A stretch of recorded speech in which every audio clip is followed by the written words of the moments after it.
Hi, I'm Pat Croce, and welcome to ACS Healed Guest Spotlight. Yes.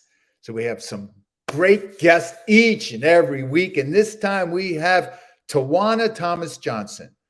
Tawana is a Senior Vice President and Chief Diversity Officer for the American Cancer Society. Yes, she's on the executive team. Yes. So if anyone knows anything about health equity, it's our guest today.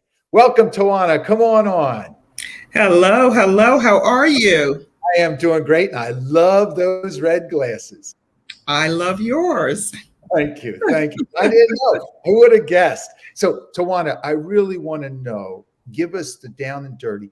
What exactly, for those of us who are new to the words health equity, what does it mean? Thank you, Pat, for that question, and thank you for having us on today. This is such an incredibly important topic, so I'm really excited and honored to be sharing the virtual space with you today.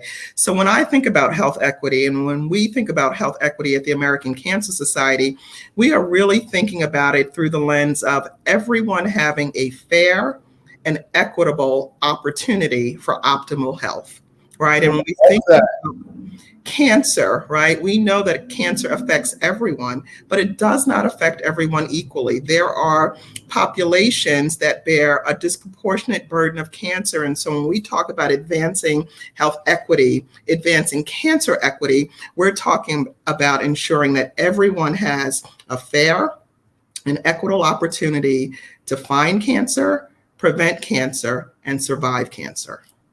Ooh, I love that, fair and equitable. I love that. So what is preventing this fair and equitable optimum treatment plan for everyone?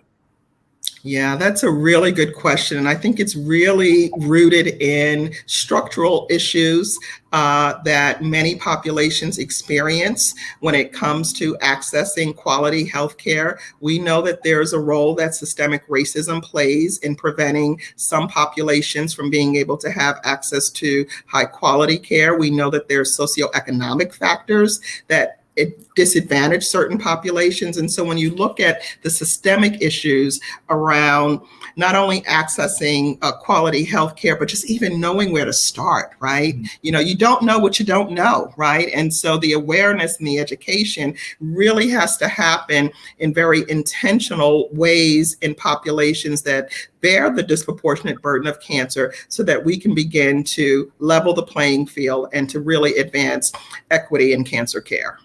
Well, I love your terminology, level the playing field. So how are you as the Senior Vice President of Diversity in the American Cancer Society, how are you directing the ACS to attack these issues?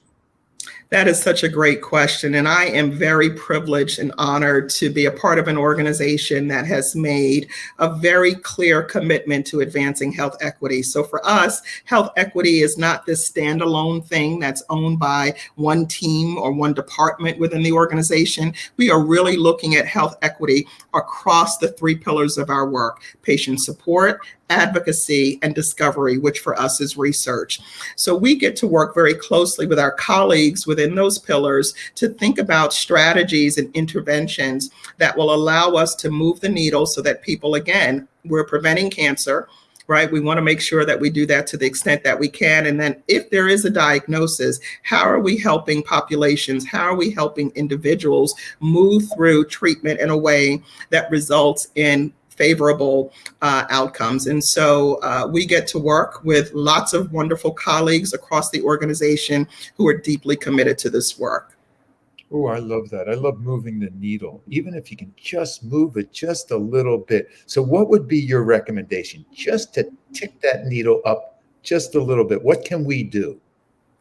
I think we've got to call a thing, right? We've got to recognize that there is an issue within certain populations when it comes to having the opportunity to have fair and equitable access to care, right? We have to acknowledge that. And I think we're doing that in different ways. Your platform, what you're doing to help raise awareness around health inequities and to help people understand how they can be part of this movement to advance health equity is incredibly important. So I think there's the awareness and the education piece. And then I think we've got to look at it through the lens of patients, right? We've got to make sure as an organization that our mission is touching every community that's been touched by cancer. And we do that by ensuring that we've got a diverse workforce, that we've got a diverse volunteer base, that we're engaging with diverse and multicultural communities all across the country. We're engaging them in the fight against cancer, and that we are working in partnership with leaders and volunteers and donors to ensure that we're bringing every resource that we have to bear to advancing health equity. That sounds like a lot of work.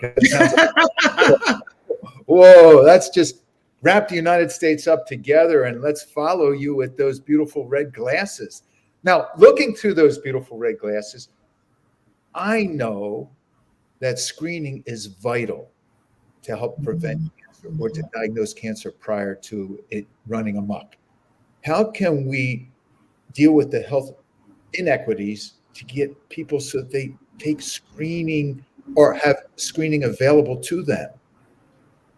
Yeah, that is really about community education, right? So we know that there are individuals, there are populations, there are communities that, again, as I said earlier, you don't know what you don't know. So I think the education and the awareness piece is critically important at the community level. And all of us have platforms, whether it's our personal social media or networks or associations, organizations that we're members of.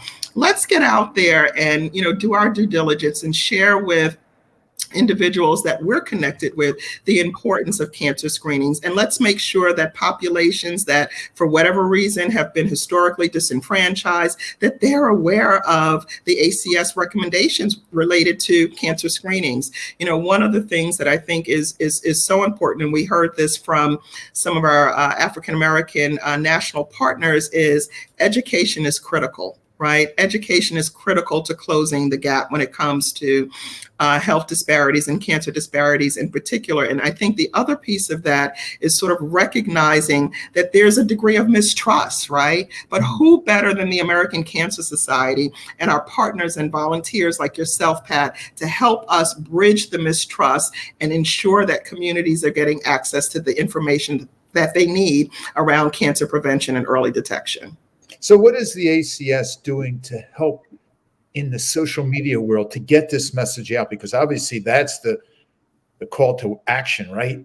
Everyone has some sort of Facebook, YouTube, Instagram, something. What is ACS doing under your leadership that get the word out? Even just a whisper, something. Mm-hmm, mm-hmm. Well, we have been working, hand in glove with our social media team to ensure that our presence on social media really amplifies messaging that is, a call to action around getting screened. I just got an email right before hopping on with you from our digital strategy team with results from our Black History Month strategy, right? And so we partnered with a number of influencers that reach the African-American community to talk about cancer disparities, to talk about prevention and early detection.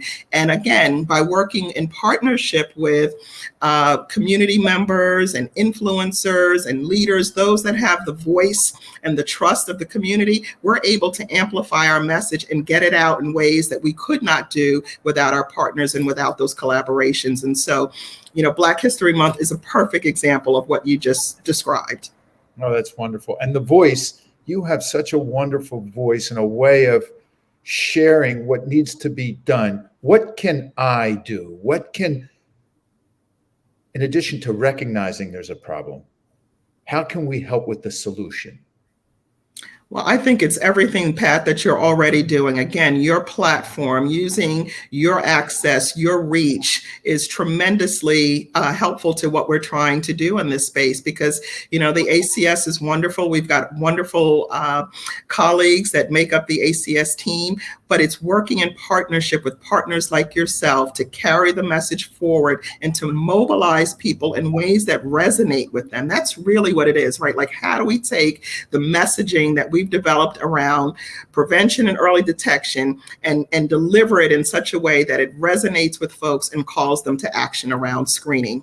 So it's exactly what you're doing, and we're so excited and grateful for your partnership. Well, thank you. And Tawana, I'm psyched to be working with you, for you,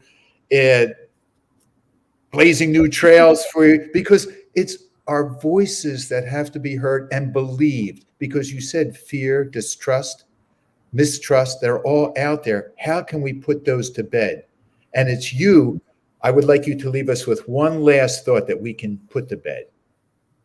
Well, when you know better, you do better. So let's keep raising the awareness. Let's keep educating. Let's keep partnering so that we can all do better and that we can have optimal health and wellness. At the end of the day, that's what everyone has. That's what everyone deserves to have. Know better to do better. Tawana Thomas-Johnson, thank you for joining us. And for more of Tawana, join us at acshealed.com or 6abc.com. Thank you. Thank you so much, Pat.